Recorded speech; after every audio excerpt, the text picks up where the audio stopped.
did you discover the magic power of your voice? And what is it? Is it a blessing or a curse? It is a blessing. And you know how I got it? Tell us.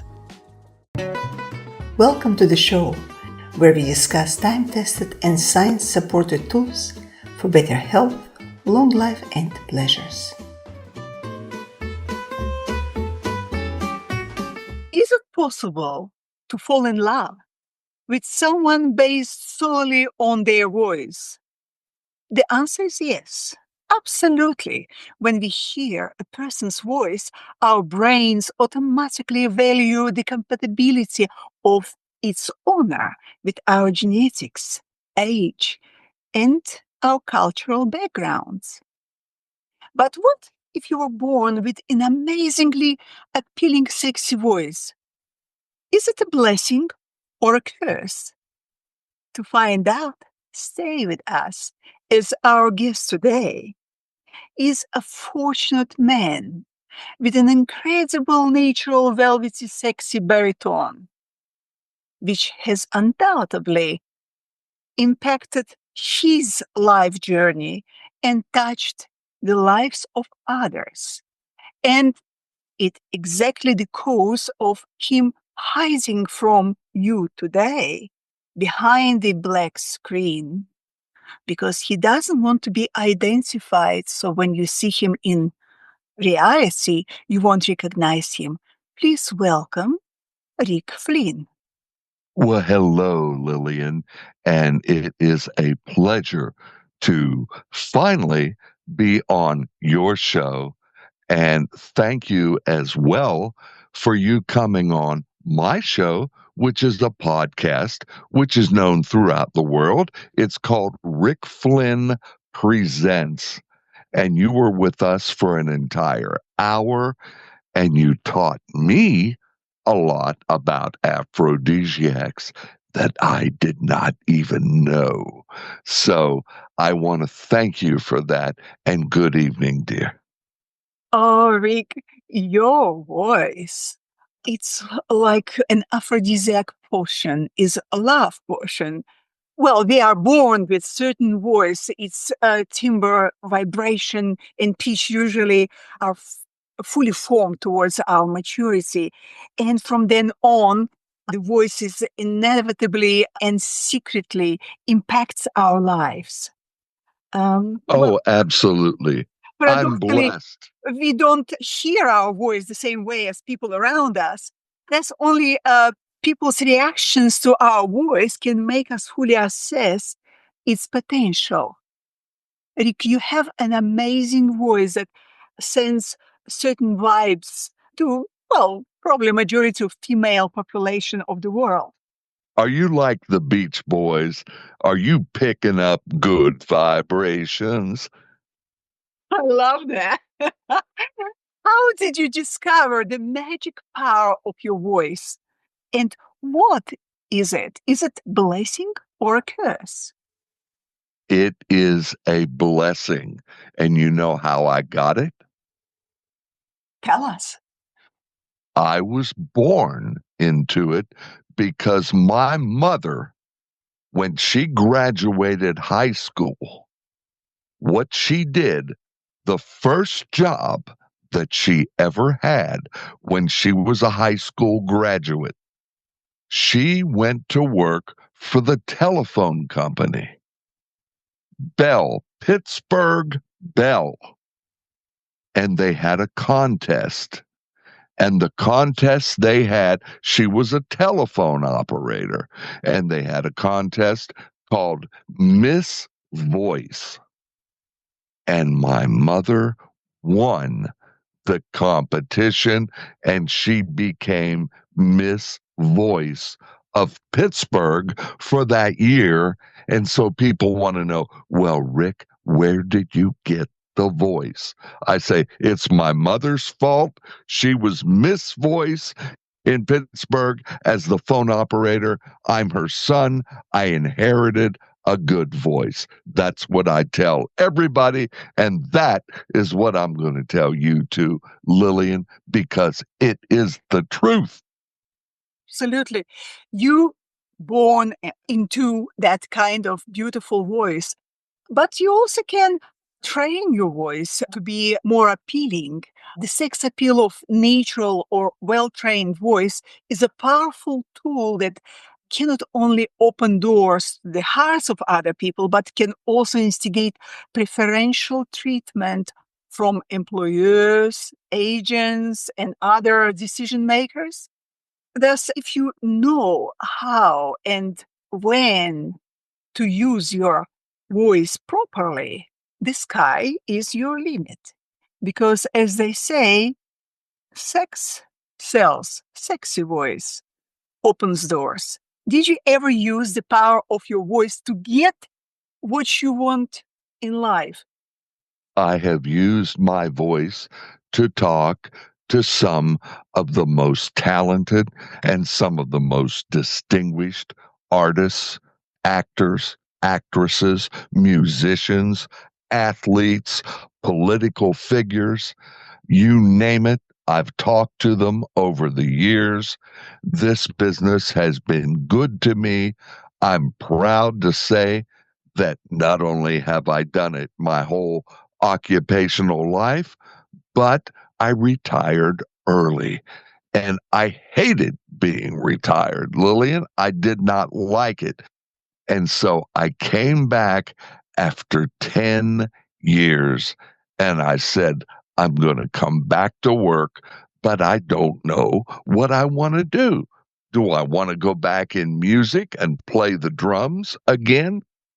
Do I want to go back on the radio or the television again? Or do I want to do something else? And everybody said, Rick, you should do a podcast. I said, a podcast? What is that? I had no idea what it was. I've heard the name, but I had to get an expert, somebody that knew what podcasting was. And we had a meeting and we discussed it and they told me and they said, Rick, don't overthink it. You've already done what podcasting does when you were on the radio. Now just go and do it on the computer. And it's basically radio without all the red tape. And I went and I did it. People started liking it. And now, pretty soon, Lillian, we're going to have 250 1-hour shows available for the public. All you do is Google Rick Flynn Presents, and it's there. The average podcast, Lillian, fails by episode 7. If they're successful, they generally go to episode 20. Right now, I'm going to be coming up this year on episode 250. So thank you, God, and thank you, everybody out there who listens. I'm proud of it. I'm happy, and I'm glad to just be on this earth another day. It is a gift, and there's not one day that happens to me, Lily, that I don't remember that. Well, Rick, no wonder your podcast is so successful because you have an unfair advantage. Just hear your voice, my God. Doesn't matter what you would say, we just listen to it anyway because it sends goosebumps to my skin. Well, they say that men fall in love through their eyes, while women fall in love through their ears. However, Uh, according to statistics, women generally prefer lower pitched, masculinized male voices, perceiving them as more attractive and indicative of dominance and strength.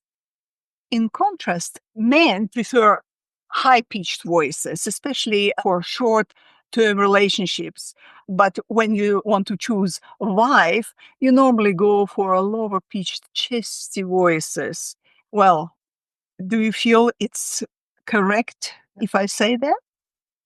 Oh, I know as a fact it's correct. Barry White, he had that low voice, and he would be the maestro of his band that he called the Love Unlimited Orchestra.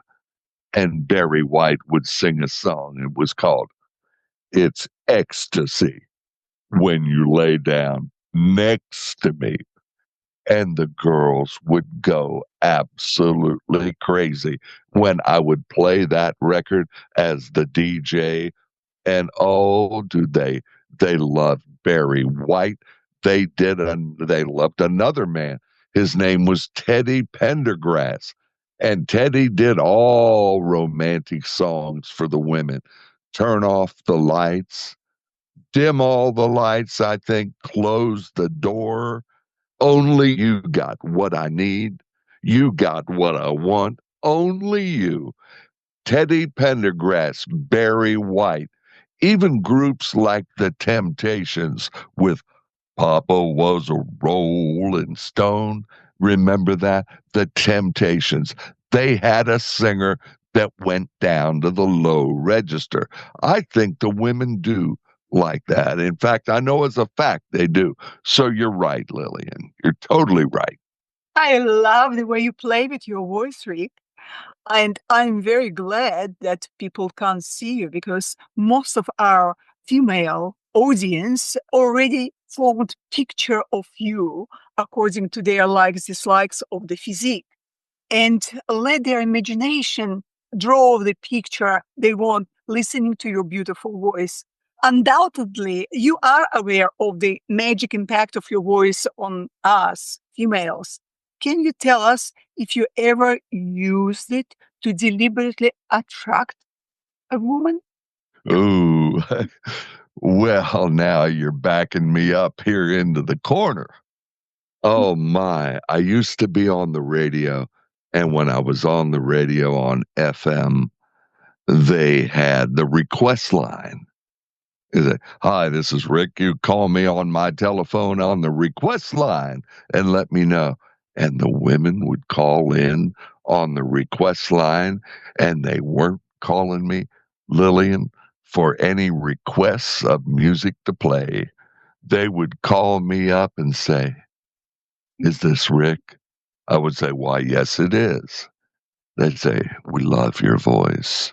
If we'd come to the radio station, could we meet you in person? I said, how old are you? They would say, well, I'm 27. I said, do you have a driver's license with your picture on it that tells me that you are 27 years of age? She said, oh, yes, I do. I said, you do? And it's a valid driver's license.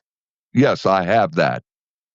I said, okay, I'll meet you at the station and you can, she said, I'll get a cab and I'm going to come there and meet you. But I want you to take me home, but you can't just take me home and drop me off at the door. I said, well, why not? She said, I'll tell you why. She says, my mother is in there and she wants to meet you and she listens to you every week too. So sure enough, she showed up at the radio station. Yes, she had the valid driver's license with her picture on it. She was 27.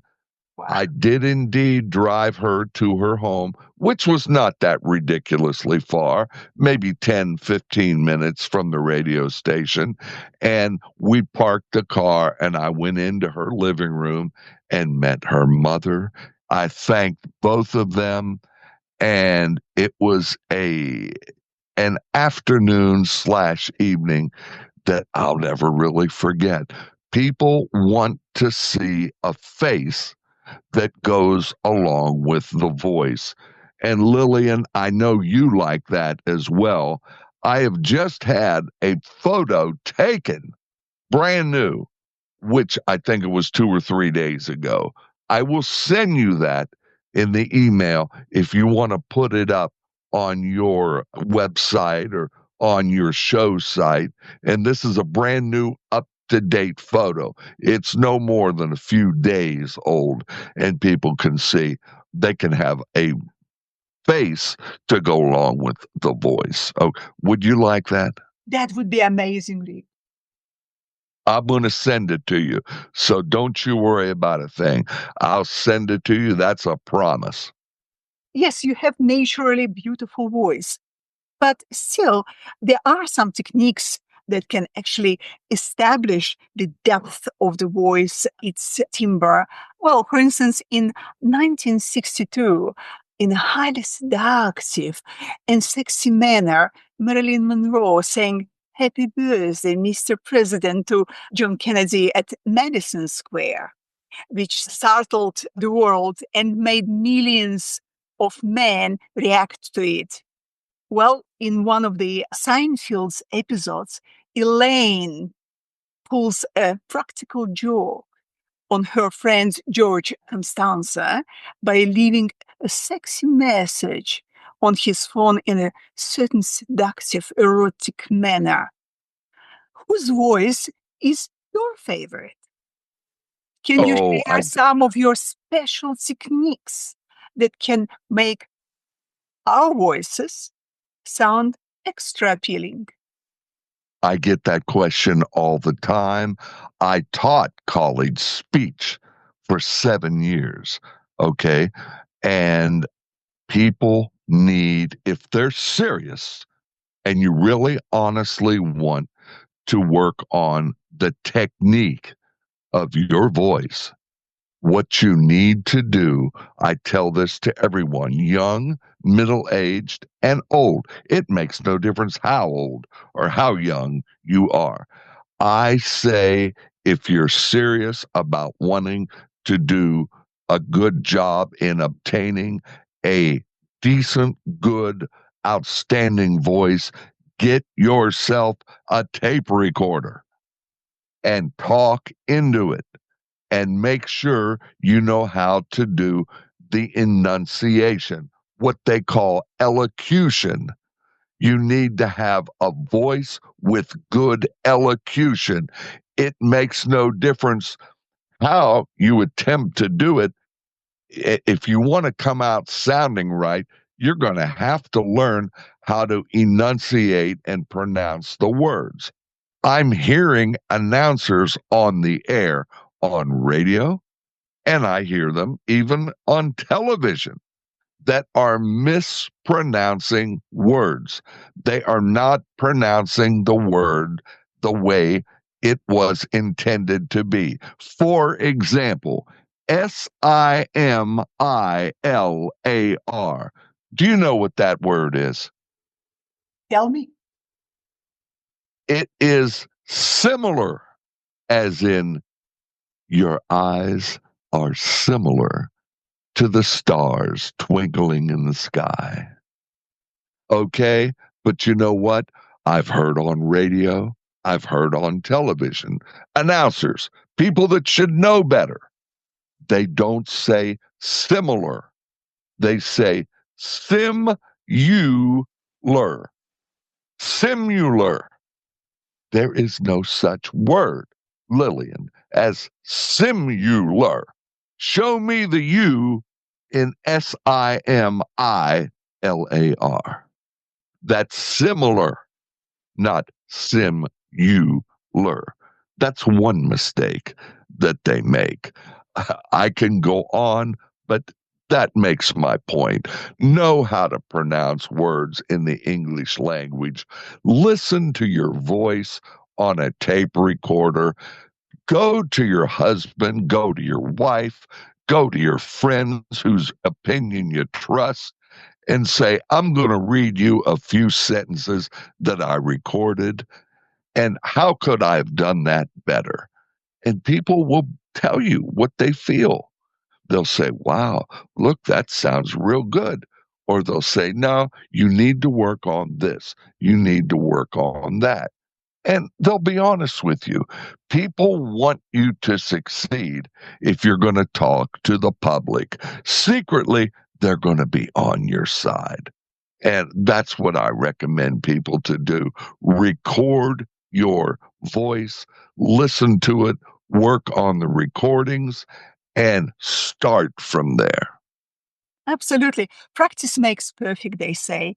And there are certain parameters that you need to, or criteria you need to meet to make your voice sound better. Pronounce it with your mouth open. Certain breathing techniques can help. But many years ago, my solfeggio teacher, Anna Huberman, taught me a unique recipe. It's a drink that instantly creates sexy undertones in any voice. I will share this recipe with you and our audience at the end of this episode. Well, on this note, we are running out of time a little bit. I love talking to you and hearing you, and I no doubt will be listening to your voice on your podcasts all the time, Rick. So the podcast that we would like to hear every week is called Rick Flynn Presents. So if someone wants to reach out to you, Rick, where do they find you? Rick Flynn Presents at gmail.com. That's where you write me, FLYNN. Rick Flynn Presents at gmail.com. And we do our best to try to write everyone who writes and says hello from all over the world.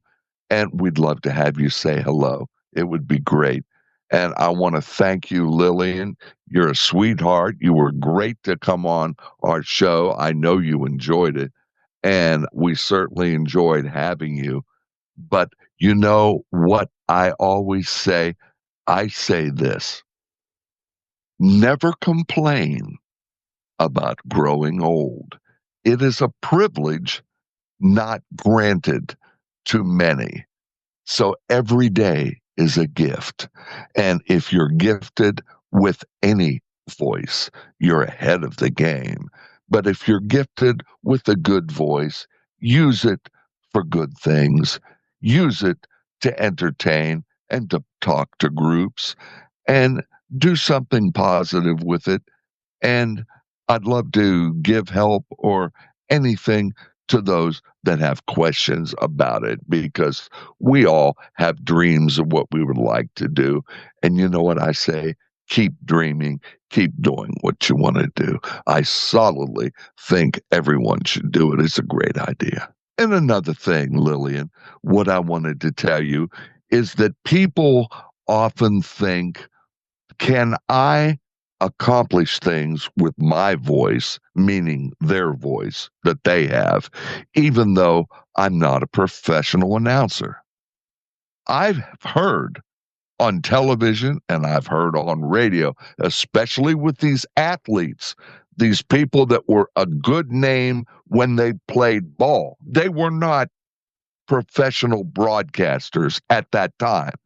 They played ball, they retired, they know a lot about the sport, and they come on not necessarily because their voice is the greatest in the world.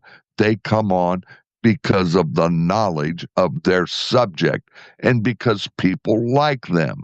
So, therefore, if you work on a topic or work on something that the people have give you credibility for, such as your occupation, what you used to do, what you currently do, and develop a personality, the voice will become secondary.